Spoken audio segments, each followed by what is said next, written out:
All right, now this time next month, the South Africans will know the winners of the top 6 positions in the African National Congress. The incoming leadership will have to contemplate what the victory means for the different factions within the party.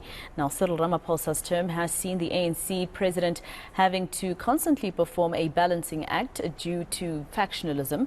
For more on this, I am joined by senior lecturer at the Wits School of Governance, Dr. TK Pooe. Thank you very much, TK, for your time here on All Angles. Always great to have you with us. Now, of course, you described this in an article that you wrote recently, I think it was yesterday or the day before, saying that, we might have a situation in South Africa where there is definitely going to be a leader that, the victory is not really won. It's won in a way that, that leader is losing something even bigger. Yes, it's termed a privy win, which is to say somebody is going to get a position of being president, vice president, so on and so forth. But what does that really mean in the context of South Africa and the bigger problems the ANC faces?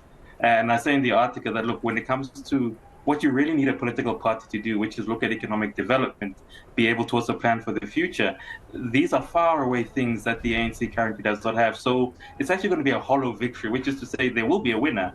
But really, in the context of South Africa and the problems we're facing, it's actually quite it's a hollow victory. It's not a privy. It's a privy winning.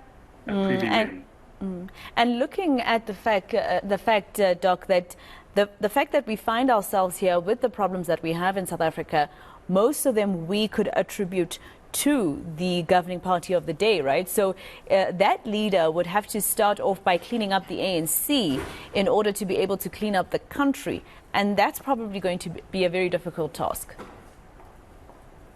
Yes, especially when we consider, like I say in the article, that in truth, look, and I think we probably need to move away from this notion of saying leader. We use it so liberally in South Africa without actually contextualizing what it means. Look, we could say maybe pre-1994, if you look at Robert Sobukwe, Steve Biko's, or our Tambos, those were leaders, proven, time and tested. They went through their struggles.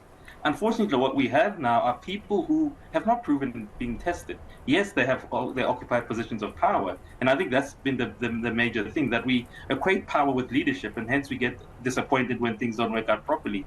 I think if we really are looking for true leadership, and which is what I'll argue the ANC currently doesn't have, then the ANC needs to almost look a bit deeper within itself. And I make the argument in the article that, look, the ANC has actually got a lot of leaders in the private sector, even in higher education, and even within the public sector itself. The unfortunate thing is that they're just not given time, and they're not given positions, and they're not given, in this, let me put it like this current political environment doesn't allow for them to actually emerge. And what you have is people who are, for lack of a better word, are pretenders, and the pretenders are what really is causing the ANC and South Africa the problems. And until these pretenders are shooed away and proper leadership comes up, we're going to be stuck in this cycle and this spiral of just going down a very treacherous mountain.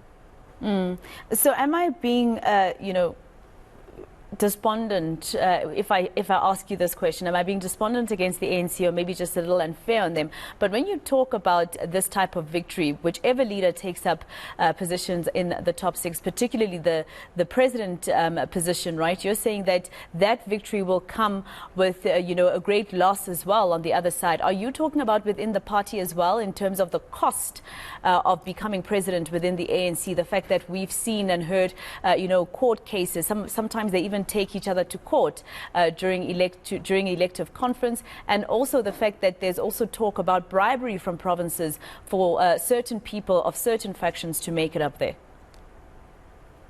And that's exactly it. And it's not, I don't think it's to be despondent. I think it's to be realistic at what South Africa and the ANC goes through. And this is unfortunately the problem, that yes, even if you win, look, I think we can say this without a shadow of a doubt. This argument that you can't put unity together when basically people just do not get along. And it's not like they don't get along based on principle. They don't get along based on other things which are very hard to quantify, and we can see what the negative effects are, but it's very hard to say, listen, sit around the table, because these things are such that I think it's personalities, and it's also, as I said, people who are not primed to be leaders, who really don't get along. So it's an issue of saying we're fighting for things which are more material, meaning it's a dog-eat-dog type of fight. And unfortunately, wins is not really going to be able to resolve this. Hence, the argument the ANC says of listening, we're regenerating the party. There's no such thing. You can't regenerate that which is dead. You actually need something totally new. And unfortunately, this is not the discussion which is happening. And again, it brings us back to point zero, which is to say, it's just going to be an argument of who gets what, and you and I are always going to be casualties. And it's just unfortunate when you look at the history of this once proud organization.